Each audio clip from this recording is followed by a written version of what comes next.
The Story of Hoichi the Earless. A quick tip. Akamagaseki or Shimonoseki. The town is also known by the name of Bakkan. Biwa. The biwa, a kind of four-stringed lute, is chiefly used in musical recitative. Formerly, the professional minstrels who recited the Heike Monogatari and other tragic histories were called biwa hoshi or lute priest.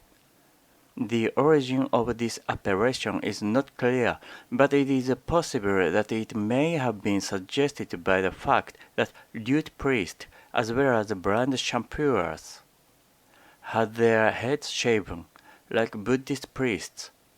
The biwa is played with a kind of plectrum called bachi, usually made of horn. Hi, a response to show that one has heard and is listening attentively, means yes. Kaimon, a respectful term signifying the opening of a gate. It was used by samurai when calling to the guards on duty at the Lord's Gate for admission. Nii-no-ama, a character from the Tale of the Heike, was a powerful and influential woman in the Heike clan, wielding both political and emotional power. She is particularly known for her role as a mother and advisor. In the end, she drowned herself at Dannoura, holding her grandson, Emperor Antoku, in her arms. More than 700 years ago, at Dannoura, in the Straits of Shimonoseki, was fought the last battle of the long contest between the Heike or Taira clan and the Genji or Minamoto clan. There the Heike perished utterly with their women and children, and their infant emperor, likewise, now remembered as Antoku Tenno. And that sea and shore have been haunted for 700 years. Elsewhere I told you about the strange crabs found there, called Heike crabs, which have human faces on their backs, and are said to be the spirits of the Heike warriors. But there are many strange things to be seen and heard around that coast. On dark nights, thousands of ghostly fires hover about the beach, or flit above the waves, pale lights which the fishermen call onibi or demon fires, and whenever the winds are up, a sound of great shouting comes from that sea, like a clamor of battle. In former years, the Heike were much more restless than they now are. They would rise about ships passing in the night and try to sink them, and at all times they would watch for swimmers to pull them down. It was in order to appease those dead that the Buddhist temple, Amidaji, was built at Akamagaseki. A cemetery also was made close by, near the beach, and within it were set up monuments inscribed with the names of the drowned emperor and of his great vassals. And Buddhist services were regularly performed there, on behalf of the spirits of them. After the temple had been built, and the tombs erected, the Heike gave less trouble than before. But they continued to do queer things at intervals, proving that they had not found the perfect peace. Some centuries ago, there lived at Akamagaseki a blind man named Hoichi, who was famed for his skill in recitation and in playing upon the biwa.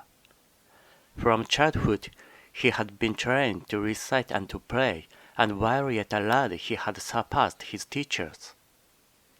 As a professional biwa hoshi, he became famous chiefly by his recitations of the history of the Heike and the Genji.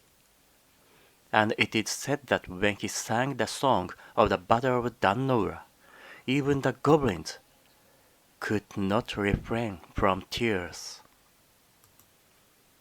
At the outset of his career, Hoichi was very poor, but he found a good friend to help him. The priest of the Amidaji was fond of poetry and music, and he often invited Hoichi to the temple to play and recite. Afterwards, being much impressed by the wonderful skill of the lad, the priest proposed that Hoichi should make the temple his home, and this offer was gratefully accepted. Hoichi was given a room in the temple building, and in return for food and lodging, he was required only to gratify the priest with a musical performance on certain evenings, when otherwise disengaged. One summer night, the priest was called away to perform a Buddhist service at the house of a dead parishioner, and he went there with his acolyte, leaving Hoichi alone in the temple. It was a hot night, and the blind man sought to cool himself on the veranda before his sleeping room. The veranda overlooked the small garden in the rear of the Amidaji. There Hoichi waited for the priest's return and tried to relieve his solitude by practicing upon his biwa. Midnight passed, and the priest did not appear, but the atmosphere was still too warm for comfort within doors, and Hoichi remained outside. At last he heard steps approaching from the back gate. Somebody crossed the garden, advanced to the veranda, and halted directly in front of him, but it was not the priest. A deep voice called the blind man's name, abruptly and unceremoniously, in the manner of a samurai summoning an inferior. Hoichi! Hoichi was too much startled for the moment to respond, and the voice called again, in a tone of harsh command, Hoichi! Hi! Answered the blind man, frightened by the menace in the voice. I am blind. I cannot know who calls. There is nothing to fear, the stranger exclaimed, speaking more gently. I am stopping near this temple and have been sent to you with a message. My present lord, a person of exceedingly high rank, is now staying in Akamagaseki with many noble attendants. He wished to view the scene of the Battle of Dan-no-ura, and today he visited that place. Having heard of your skill in reciting the story of the battle, he now desires to hear your performance. So you will take your biwa and come with me at once to the house where the august assembly is waiting. In those times, the order of samurai was not to be lightly disobeyed. Hoichi donned his sandals, took his biwa, and went away with the stranger, who guided him deftly, but obliged him to walk very fast. The hand that guided was iron, and the clank of the warrior's stride proved him fully armed, probably some palace guard on duty. Hoichi's first alarm was over. He began to imagine himself in good luck, for remembering the retainer's assurance about a person of exceedingly high rank, he thought that the lord who wished to hear the recitation could not be less than a daimyo of the first class. Presently, the samurai halted, and Hoichi became aware that they had arrived at a large gateway, and he wondered, for he could not remember any large gate in that part of the town, except the main gate of the Amidaji. Kaimon! The samurai called, and there was a sound of unbarring, and the twain passed on. They traversed the space of garden, and halted again before some entrance. And the retainer cried in a loud voice, Within there, I have brought Hoichi, Then came sounds of feet hurrying, and screens sliding, and rain doors opening, and voices of women in converse. By the language of the women, Hoichi knew them to be domestics in some noble household, but he could not imagine to what place he had been conducted. Little time was allowed him for conjecture. After he had been helped to mount several stone steps, upon the last of which he was told to leave his sandals, a woman's hand guided him along interminable reaches of polished planking, and round pillared angles too many to remember, and over widths amazing of mud floor into the middle of some vast apartment. There he thought that many great people were assembled.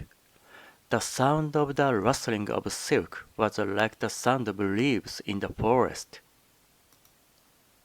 He heard also a great humming of voices, talking in undertones, and the speech was the speech of courts. Hoichi was told to put himself at ease, and he found a kneeling cushion ready for him. After having taken his place upon it, and tuned his instrument, the voice of a woman, whom he divined to be the Rojo, or matron in the charge of the female service, addressed him, saying, "It is now required that the history of the Heike be recited to the accompaniment of the biwa." Now the entire recital would have required a time of many nights. Therefore Hoichi ventured a question. "As the whole of the story is not soon told, what portion is it augustly desired that I now recite?" The woman's voice made answer, "Recite the story of the battle at Dannoura, for the pity of it is the most deep." Then Hoichi lifted up his voice and chanted the chant of the fight on the bitter sea, wonderfully making his biwa to sound like the straining of oars and the rushing of ships, the whir and the fishing of arrows, the shouting and the trampling of men, the crashing of steel upon helmets, the plunging of slain in the flood. And to left and right of him, in the pauses of his playing, he could hear voices murmuring praise. "How marvelous an artist! Never in our own province was playing hard like this. Not in all the empire is there another singer like Hoichi." Then fresh courage came to him, and he played and sang yet better than before, and a hush of wonder deepened about him. But when at last he came to tell the fate of the fair and helpless, the piteous perishing of the women and children, and the death leap of Nii-no-ama, with the imperial infant in her arms, then all the listeners uttered together one long, shuddering cry of anguish, and thereafter they wept and wailed so loudly and so wildly that the blind man was frightened by the violence and grief that he had made.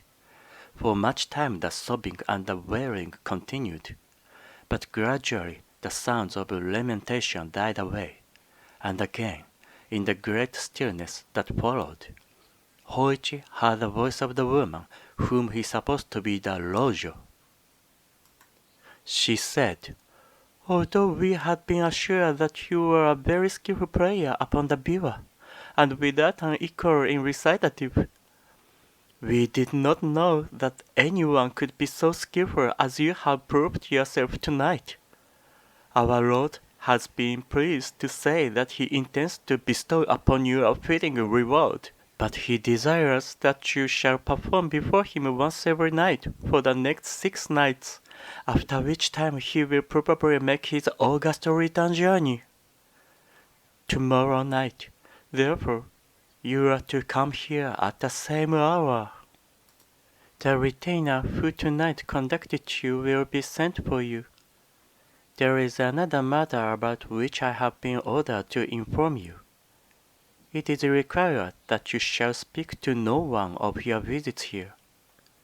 During the time of our Lord's august sojourn at Akamagaseki, As he is traveling incognito, he commands that no mention of these things be made. You are now free to go back to your temple. After Hoichi had duly expressed his thanks, a woman's hand conducted him to the entrance of the house, where the same retainer, who had before guided him, was waiting to take him home. The retainer led him to the veranda at the rear of the temple, and there bade him farewell. It was almost dawn when Hoichi returned, but his absence from the temple had not been observed, as the priest, coming back at a very late hour, had supposed him asleep. During the day, Hoichi was able to take some rest, and he said nothing about his strange adventure. In the middle of the following night, the samurai again came for him, and led him to the august assembly, where he gave another recitation with the same success that had attended his previous performance. But during this second visit his absence from the temple was accidentally discovered.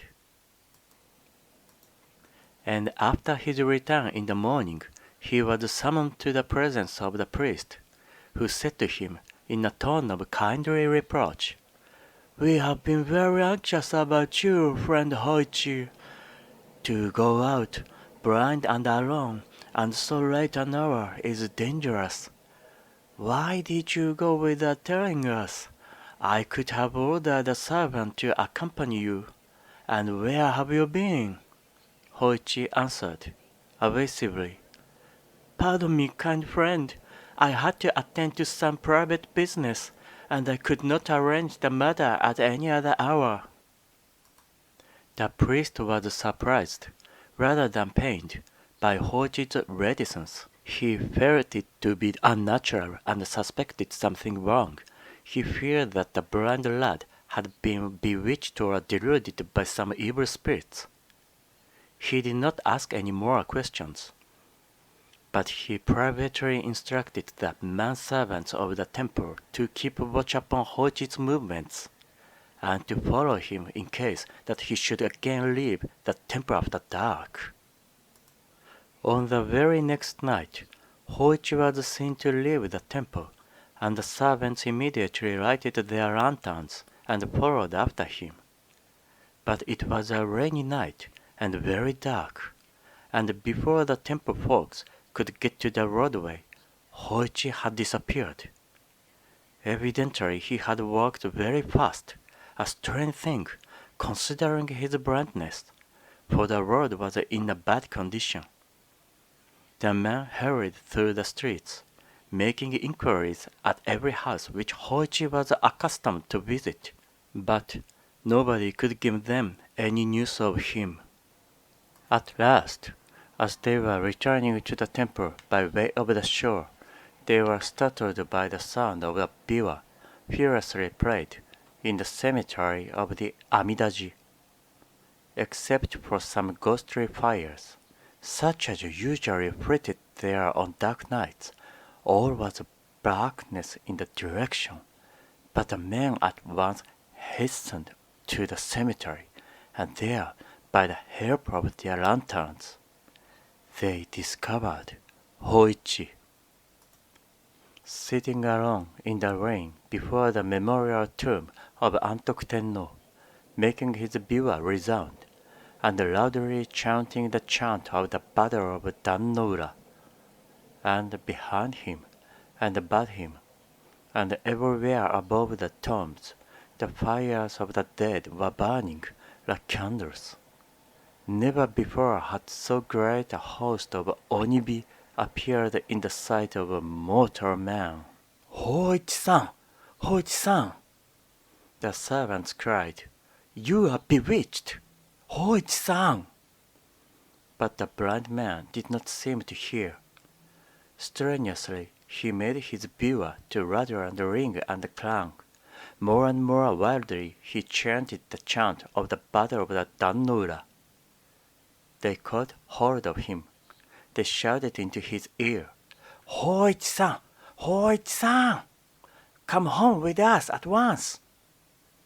Reprovingly, he spoke to them.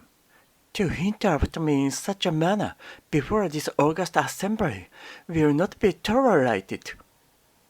Whereat, in spite of the weirdness of the thing, the servants could not help laughing.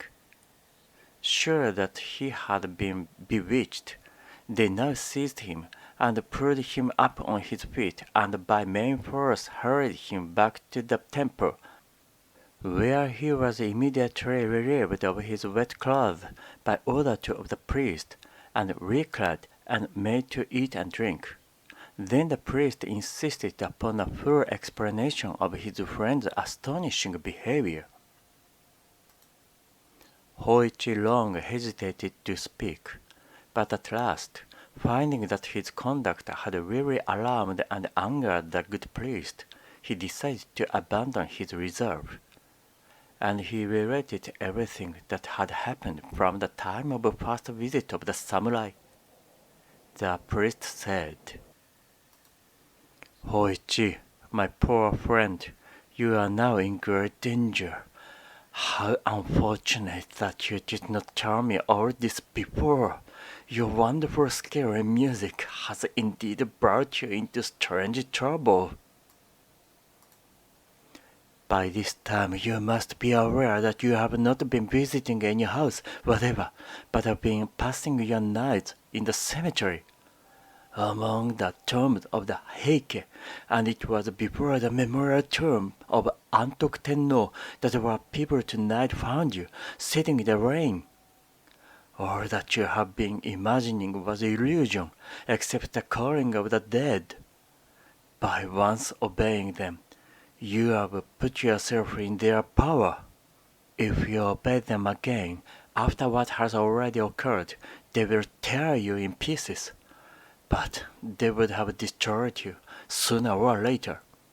In any event, now I shall not be able to remain with you tonight. I am called away to perform another service. But before I go, it will be necessary to protect your body by writing holy texts upon it." Before sundown, the priest and his acolyte stripped Hoichi. Then, with their writing brushes, they traced upon his breast and back, head and face and neck, limbs and hands and feet, even upon the soles of his feet, and upon all parts of his body, the text of the holy sutra called Hanya Shingyo. When this had been done, the priest instructed Hoichi, saying, "Tonight, as soon as I go away, you must seat yourself on the veranda and wait. You will be called, but whatever may happen, do not answer and do not move. Say nothing and sit still, as if meditating. If you stir or make any noise, you will be torn asunder. Do not get frightened, and do not think of calling for help, because no help could save you. If you do exactly as I tell you, the danger will pass, and you will have nothing more to fear." After dark, the priest and the acolyte went away, and Hoichi seated himself on the veranda, according to the instructions given him. He laid his biwa on the planking beside him, and, assuming the attitude of meditation, remained quite still, taking care not to cough or to breathe audibly. For hours he stayed thus. Then, from the roadway, he heard the steps coming. They passed the gate, crossed the garden, approached the veranda, stopped directly in front of him. "Hoichi," the deep voice called. But the blind man held his breath and sat motionless.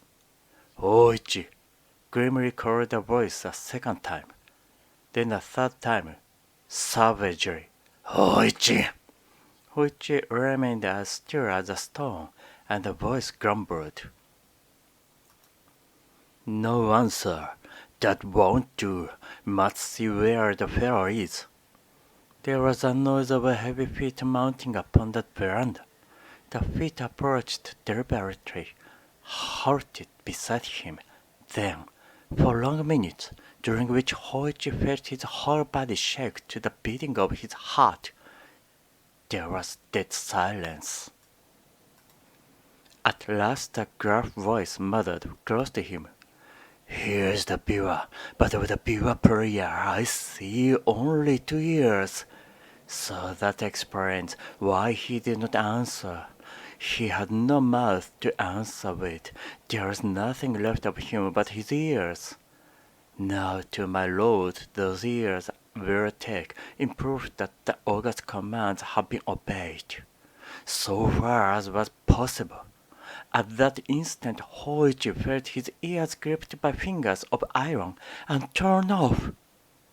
Great as the pain was, he gave no cry.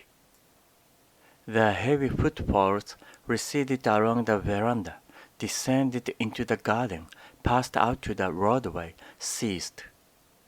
From either side of his head, the blind man felt a thick worm trickling, but he dared not lift his hands. Before sunrise, the priest came back. He hastened at once to the veranda in the rear, stepped and slipped upon something clammy, and uttered a cry of honor, for he saw by the light of his lantern that the clamminess was blood. But he perceived Hoichi sitting there in the attitude of meditation, with the blood still oozing from his wounds. "My poor Hoichi!" cried the startled priest. "What is this? You've been hurt?" At the sound of his friend's voice, the blind man felt safe. He burst out, sobbing, and tearfully told his adventure of the night. "Poor, poor Hoichi!" the priest exclaimed. "All my fault, my very grievous fault. Everywhere upon your body the holy text had been written, except upon your ears.